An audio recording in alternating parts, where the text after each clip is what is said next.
This Tuesday marks a historic event in Alabama, the first time the state is participating in the Super Tuesday presidential primary. While previous presidential primary elections were held in June with other races, this election stands on its own. We talked with Calhoun County Circuit Clerk Ted Hooks about the confusions voters might face in this new political event. There'll be two ballots. There'll be a Republican ballot, which is blue, and there'll be a Democratic ballot, which is white. And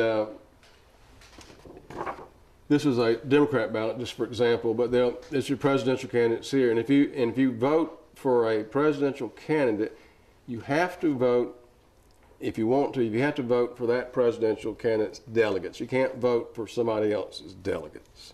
There are several unique aspects of the ballots for this election.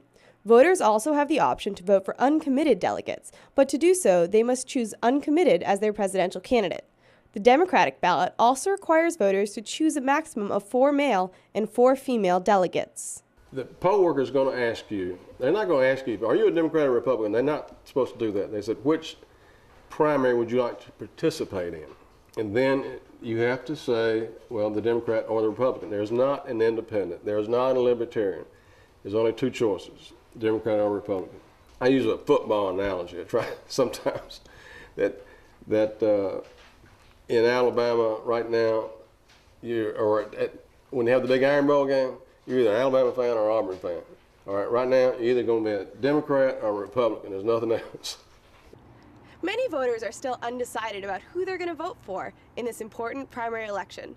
We came to the Board of Registrars to talk with Carolyn Henderson about Super Tuesday. The new state system is we are online statewide now. We can pull up a voter, and if they're not registered in Calhoun County, then we can tell them what county in the state of Alabama they are registered in.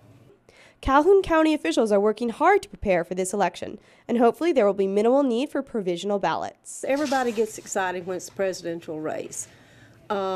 If all the people that register to vote go and vote, I think it's going to be a great presidential race. This is a historic and exciting event for Alabama voters. Amidst the confusion over what to do at the polling place, we hope you take time on Tuesday to get out to vote. This is Emily Amick for TV 24.